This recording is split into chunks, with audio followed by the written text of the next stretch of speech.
Has Minecraft been getting a little bit too easy? Do you also love the undead worlds of The Walking Dead and The Last of Us?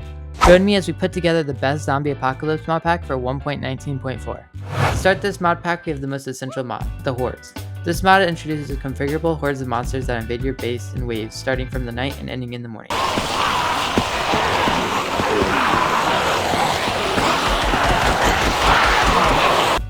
You can adjust the types of mobs and the times of day they appear, tailoring to how much of a challenge you want. This mod also lets you customize the mobs that will attack and the times of day they appear, making each night more of a challenge than the last.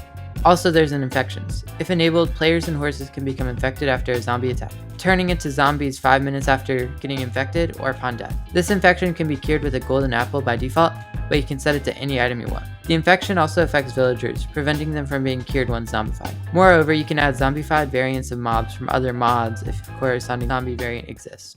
Now that we have the base to our mod pack, let's add some more zombie variations with the More Zombies mod pack. This mod includes hazmat suits, as one might need.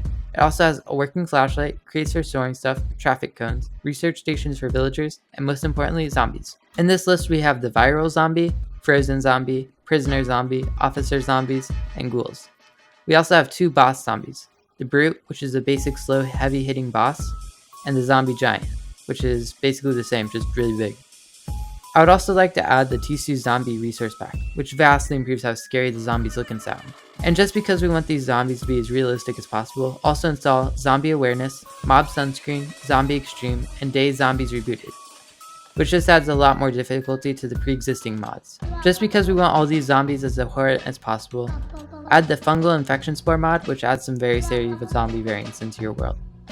And for the final and last zombie mod, add the Graveyard mod, which just adds bosses and story type stuff to your game once you're in the late game. It basically just adds 6 or 7 bosses that you can find in dungeon structures, and a couple of blocks and mobs to fight. Okay, now that was a lot of mods, but don't worry, we're not done just yet. We can also add ambient sounds, better third person, fresh animations, falling trees, gravestone mod, JEI, Terralith, Serene Seasons, Not Enough Animations, Villager Names, ETF and EMF, Apple Skin, and Alex's Mobs. All these mods add to the immersion and they're not really necessary, but I just really like them and I think you should add them. Now there's a lot of different options for the shaders, but I would highly recommend the Insanity shaders, because there's just something about them that makes them look so much better than the rest of the shaders I've tried. It makes the world look like it's actually been through an apocalypse like it does in the shows and movies, and it gives me very heavy Last of Us vibes. Just one last note, I'm leaving out a lot of performance mod and API mods, but I will link them in the mod pack in the description, so I'd highly recommend you go check those out. Okay, now that we're done with all the zombie and immersion mods, let's get to the structure and world generation mods. I would recommend using Terralith as a primary world generation mod, but it doesn't matter too much. The main important mod in this section is the Lost City mod, which adds massive or small configurable cities to your world. These cities are perfect places to explore and be terrified at night while listening to the zombie hordes scream.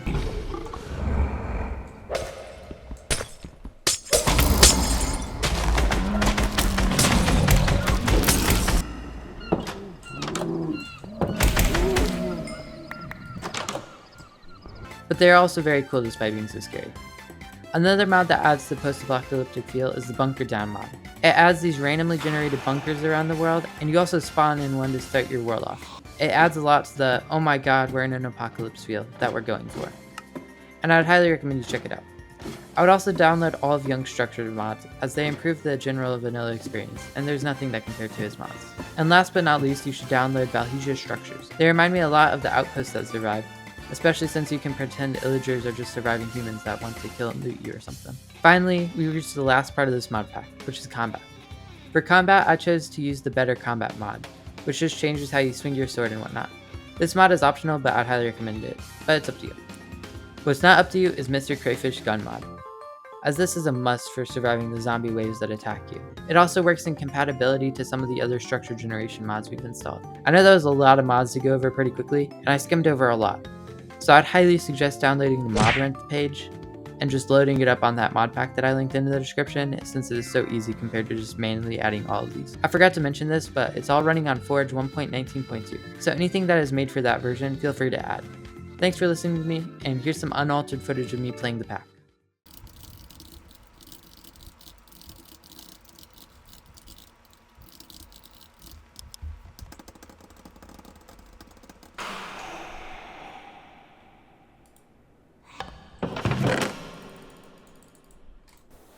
wow. We're in a great spot. Do some electrical. Okay, an iron door. That will be helpful because the zombies can break through oak doors pretty easily. Dang, these cities are completely ruined.